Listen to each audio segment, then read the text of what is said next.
Damn it! Why me? I can't get caught. Not like this. I've got to find someone to pin this on. Someone like him. I'll make it look like he did it.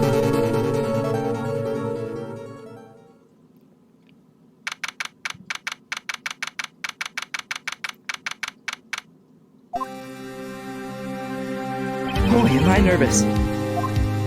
Right! Oh, hiya, Chief. Whew, I'm glad I made it on time. Well, I have to say, Phoenix, I'm impressed. Not everyone takes on a murder trial right off the bat like this. It says a lot about you, and your client as well. Thanks. Actually, it's because I owe him a favor. A favor? You mean you knew the defendant before this case? Yes. Actually, I kind of owe my current job to him. He's one of the reasons I became an attorney. Well, that's news to me. I want to help him out any way I can. I just really want to help him. I owe him that much. It's over! My life, everything, it's all over! Isn't that your client screaming over there? Yeah, that's him. Death! Despair! Oh, I'm gonna do it! I'm gonna die! It sounds like he wants to die. Yeah. Nick! Hey there, Larry. Dude, I'm so guilty. Tell them I'm guilty. Give me the death sentence. I ain't afraid to die. What? What's wrong, Larry? Oh, it's all over. I'm finished. Finished. I can't live in a world without her. I can't. Who took her away from me, Nick? Who did this? Oh, Nick, you gotta tell me who took my baby away. The person responsible for your girlfriend's death. The newspapers say it was you. My name is Phoenix Wright. Here's the story. My first case is a fairly simple one. A young woman was killed in her apartment. The guy they arrested was the unlucky sap dating her. Larry Butts.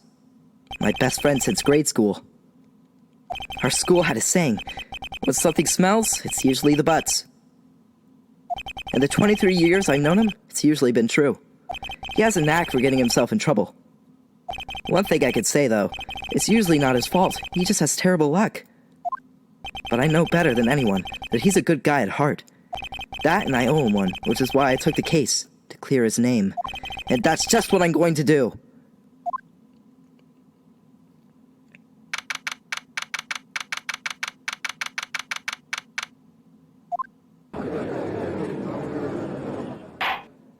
The court is now in session for the trial of Mr. Larry Butts. The prosecution is ready, Your Honor. The, defense is ready, Your Honor. Mr. Wright, this is your first trial, is it not? Yes, Your Honor. I'm, a little nervous. Your conduct during this trial will decide the fate of your client. Murder is a serious charge. For your client's sake, I hope you can control your nerves. Thank you, Your Honor. Mr. Wright, given the circumstances, I think we should have a test to ascertain your readiness. Yes, Your Honor. Oh, hands shaking, eyesight fading. The test will consist of a few simple questions. Answer them clearly and concisely. Please state the name of the defendant in this case. The defendant? Well, that's Larry Butts, Your Honor. Correct. Just keep your wits about you and you'll do fine. Next question. This is a murder trial. Tell me, what's the victim's name? Whew, I know this one. Glad I read the case report cover to cover so many times. It's... wait. Uh-oh. No way, I forgot! I'm drawing a total blank here. Phoenix, are you absolutely sure you're up to this? You don't even know the victim's name? Oh, the victim! Of course I know the victim's name. I, just forgot temporarily. I think I feel a migraine coming on. Look, the defendant's name is listed in the court record. Just touch the court record button to check it at any time, okay? Remember to check it often. Do it for me, please. I'm begging you. Let's hear your answer. Who was the victim in this case? The victim's name is Cindy Stone. Correct. Now tell me, what was the cause of death? She died because she was struck once by a blunt object. Correct. You've answered all my questions. I see no reason why we shouldn't proceed. You seem much more relaxed, Mr. Wright. Good for you. Thank you, Your Honor. Because I don't feel relaxed, that's for sure. Well then. First, a question for the prosecution. Mr. Payne? Yes, Your Honor. As Mr. Wright just told us, the victim was struck with a blunt object.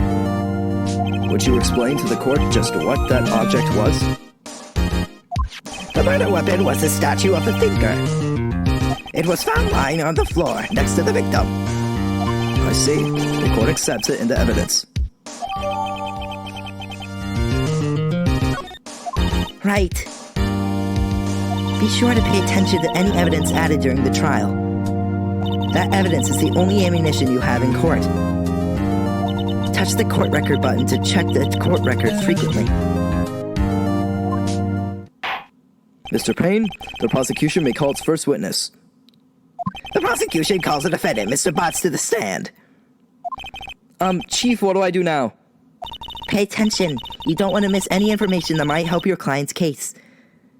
You'll get your chance to respond to the prosecution later, so be ready. Let's just hope he doesn't say anything. Unfortunate. Uh-oh, Larry gets excited easily. This could be bad. Ahem. Mr. Botts, is it not true that the victim had recently dumped you? Hey, watch it, buddy! We were getting right together. We were Romeo and Juliet, Cleopatra and Mark Anthony.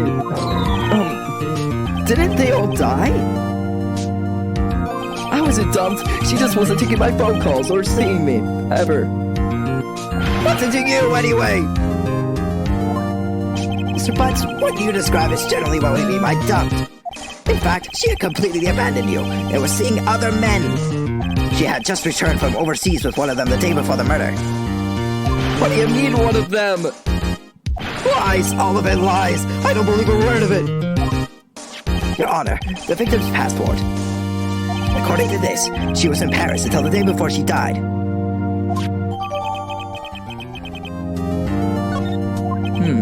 Indeed, she appears to have returned the day before the murder. Dude, no way. The victim was a model, but did not have a large income. It appears that she had several sugar daddies. Daddies? Sugar? Yes, older men who gave her money and gifts. She took their money and used it to support her lifestyle. Dude!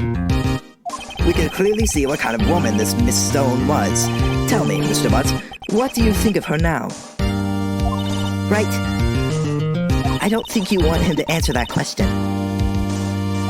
Yeah, Larry has a way of running his mouth in all the wrong directions. Should I?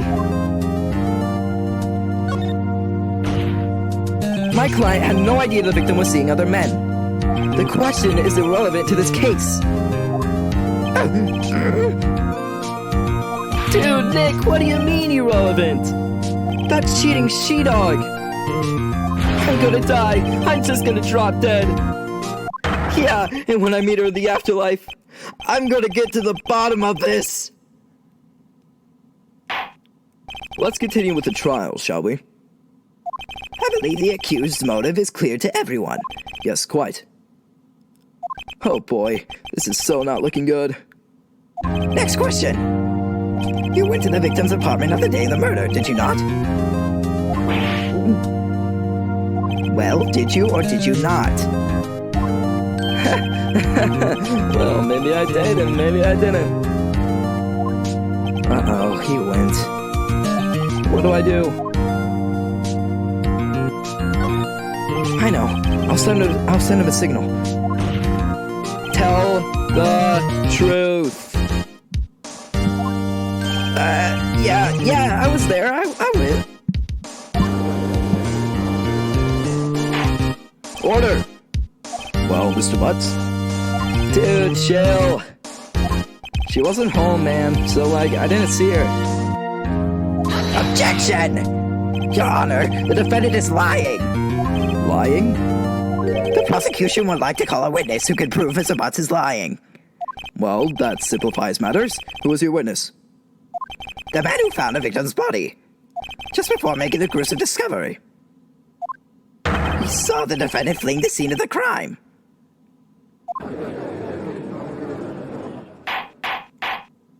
Order! Order in the court! Mr. Payne, the prosecution may call its witness.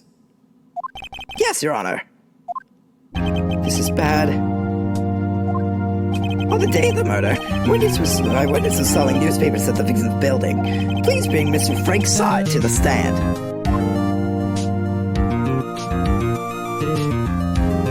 Mr. Sod, you sell newspaper subscriptions, is this correct? Oh, yes, newspapers, yes. Mr. Sod, you may proceed with your testimony. Please tell the court what you saw on the day of the murder.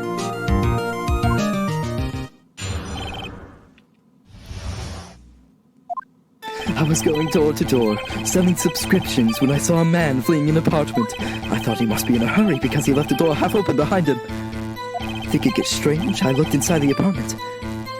Then I saw her lying there, a woman, not moving, dead. I quailed in fright and found myself unable to go inside. I thought to call the police immediately.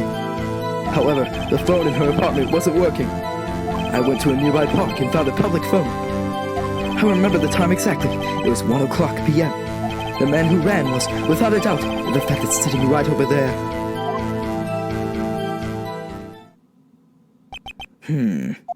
Larry, why didn't you tell the truth? I can't defend you against a testimony like that. Incidentally, why wasn't the phone at the victim's apartment working? Your Honor, at the time of the murder, there was a blackout in the building. Aren't phones supposed to work during a blackout?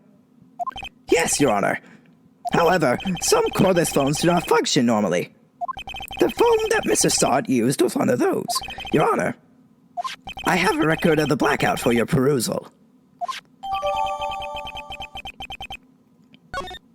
Now, Mr. Wright. Yes, Your Honor. You may begin your cross-examination. Cross-examination, Your Honor? Oh, right. This is it. The real deal. What exactly am I supposed to do? Why, you exposed the lies in the testimony the witness just gave. Lies? What? He was lying? Your client is innocent, right? Then that witness must have lied in his testimony. Or is your client really guilty?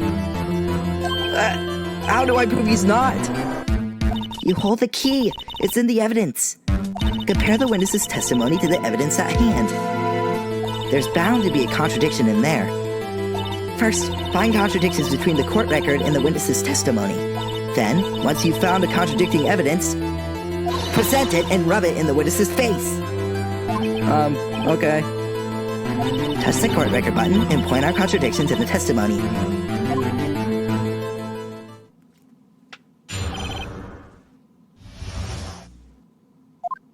I was going door to door selling subscriptions when I saw a man fleeing an apartment. I thought he must be in a hurry because he left the door half open behind him. Thinking it strange, I looked inside the apartment. Then I saw her lying there, a woman, not moving, dead. I quailed in fright and found myself unable to go inside. I thought to call the police immediately.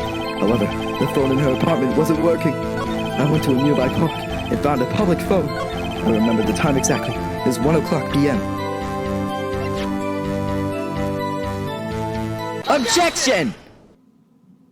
You found the body at 1 o'clock p.m., you're sure? Yes, it was 1 o'clock p.m. for certain. Frankly, I find that hard to believe. Your statement directly contradicts the autopsy report. The autopsy notes the time of death at sometime after 4 p.m. There was no body to find at 1 o'clock p.m. How do you explain this 3-hour gap?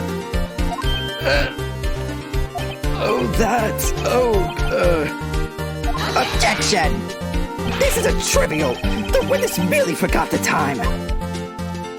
After his testimony, I find that hard to believe. Mr. Sott, why were you so certain that you found the body at 1 o'clock p.m.? Gee, that's a really good question. Great job, Wright. Way to put him on the spot. That's all you have to do. Point out contradictions. Lies always beget more lies. See through one, and their whole story falls apart.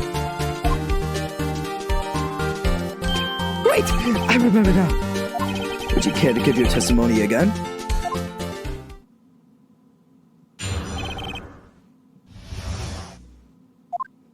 You see, when I found the body, I heard the time. There was a voice saying the time. It was probably coming from the television. Oh, but it was 3 hours off, wasn't it? I guess the victim must have been watching a video of a taped program. That's why I thought it was 1 o'clock p.m. Terribly sorry about the misunderstanding.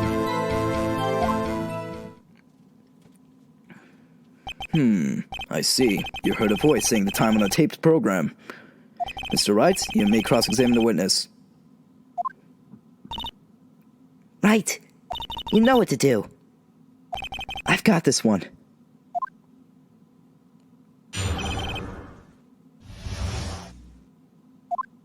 You see, when I found the body, I heard the time. There was a voice saying the time. It was probably coming from the television. Objection! Hold it right there! The prosecution has said there was a blackout at the time of the discovery. And this record proves it. You couldn't have heard a television or a video.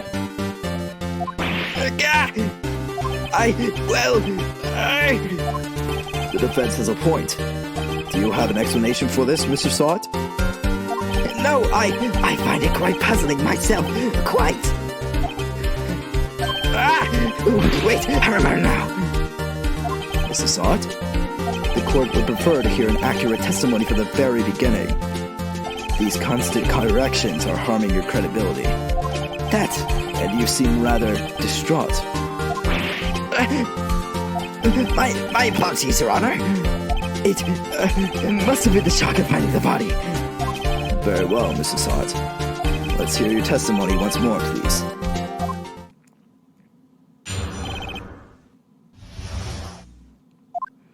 Actually, I didn't hear the time, I saw it. There was a table clock in the apartment, wasn't there? Yeah, the murder weapon. The killer used it to hit the victim. That must have been what I saw. You saw a clock? I guess that would explain it. The defense may cross-examine the witness. Gladly.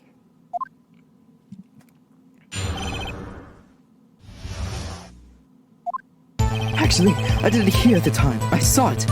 There was a table clock in the apartment, wasn't there? Yeah, the murder weapon. The killer used it to hit the victim.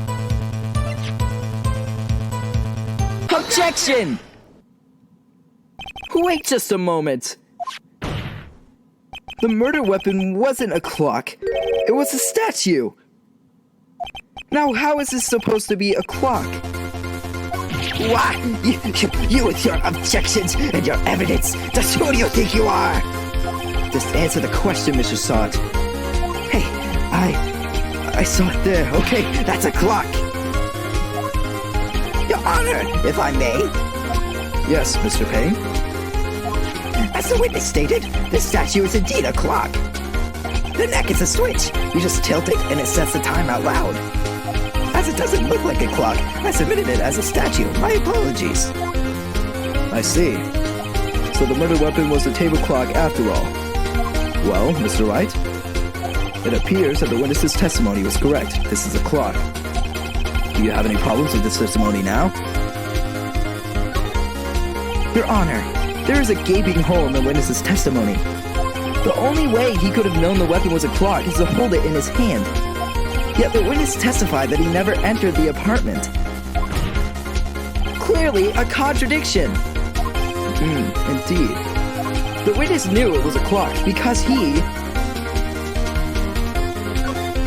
You're lying! You were inside the apartment on the day of the murder.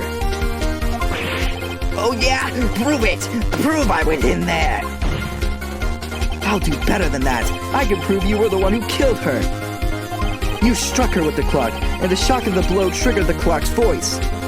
That was the sound you heard.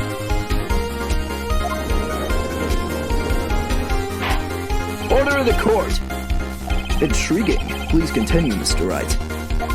Yes, Your Honor. Mr. Sott, the sound must have left quite an impression on you. Understandable, since the murder weapon spoke just as you hit the victim. That voice was burned into your mind. That's why you were so certain about the time. Objection! What's the meaning of this? This is all baseless conjecture. Baseless. Just look at the witness's face. Would the witness care to elaborate? Did you strike the victim with the clock? That day, I never. Look, the clock, I heard. No, I mean, I saw.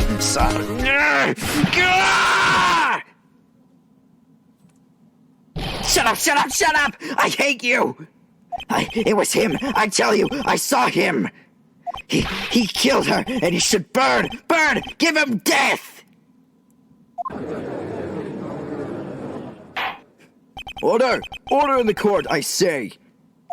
Your Honor, a moment, please. There isn't a shred of evidence supporting the defense's claims. Mr. Wright! Your Honor? You claim the sound the witness heard came from the clock. Do you have any evidence? The whole case is riding on this. I better think it through carefully. Yes, Your Honor. The sound Mr. Sott heard was definitely the clock. A fact which is clear if you simply... Let's sound the clock now, here in this court. Your Honor, may I have the clock? I ask the court to listen very carefully. I think it's 8:25. That certainly is a strange way to announce the time. Well, he is the thinker, after all. So, we've heard the clock. What are your conclusions, Mr. Wright? Mr. Payne, can you tell me what time it is now? It's 11:25. As you can see, this clock is exactly 3 hours slow. Precisely the discrepancy between what Mr. Sott heard and the actual time of death. So, Mr. Sott, try to talk your way out of this one.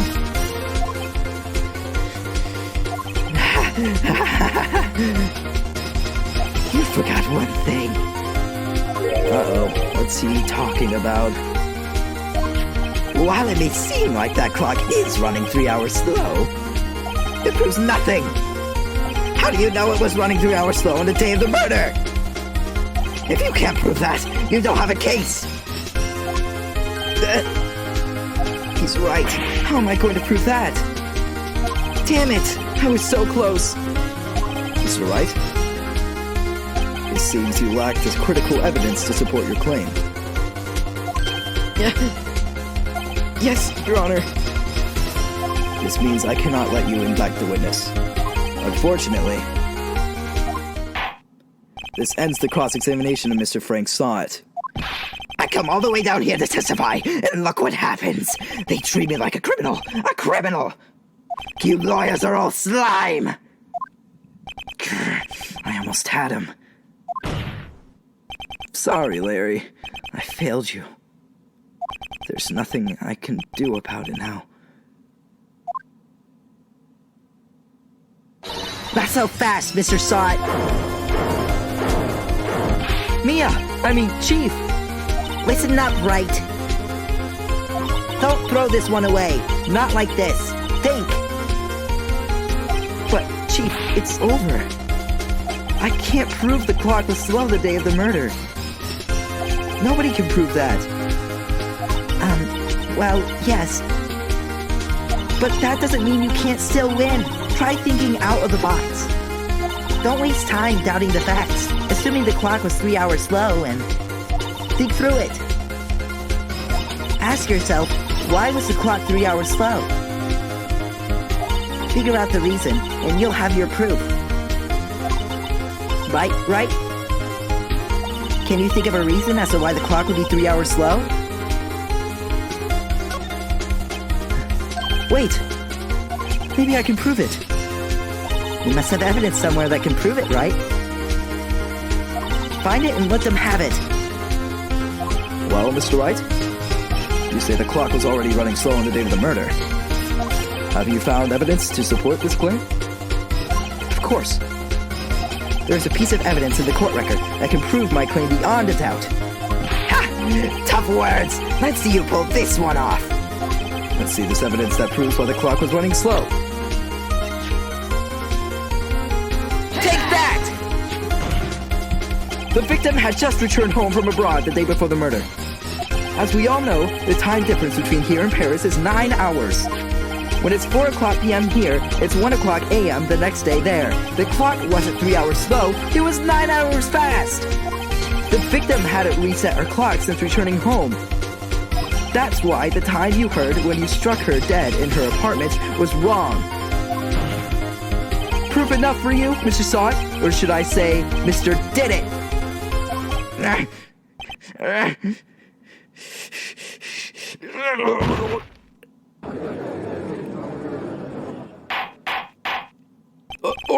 Order, I say.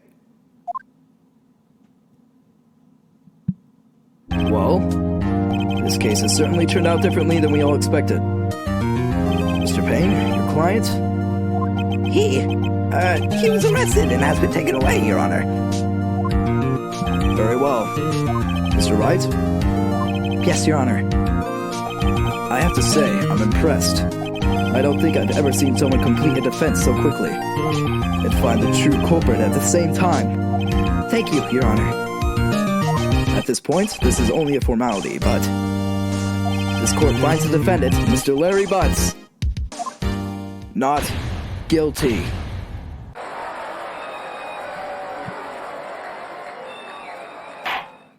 And with that, the court is adjourned.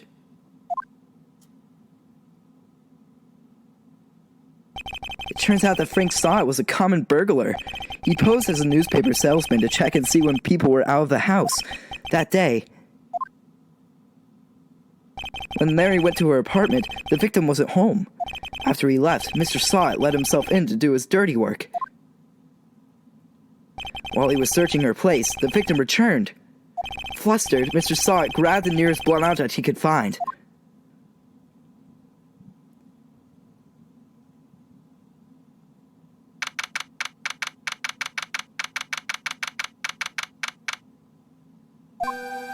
Whew, I still can't believe you won. Right, good job in there. Congratulations. Thanks, Chief. I owe it all to you. Not at all. You fought your own battles in there.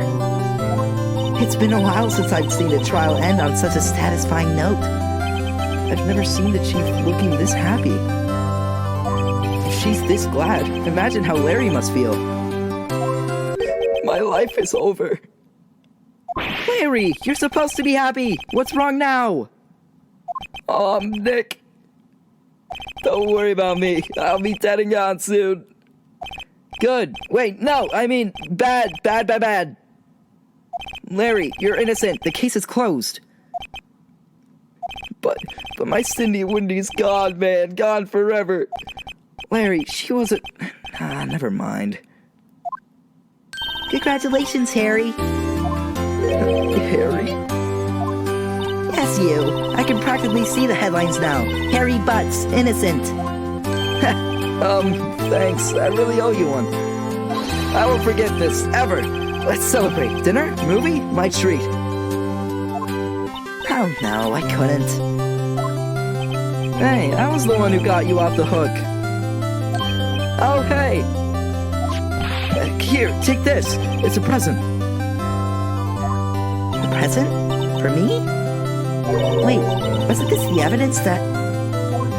Actually, I made this clock for her. I made one for her and one for me. Really? You made this? Well, thank you. I'll keep it as a memento. Yo, Nick.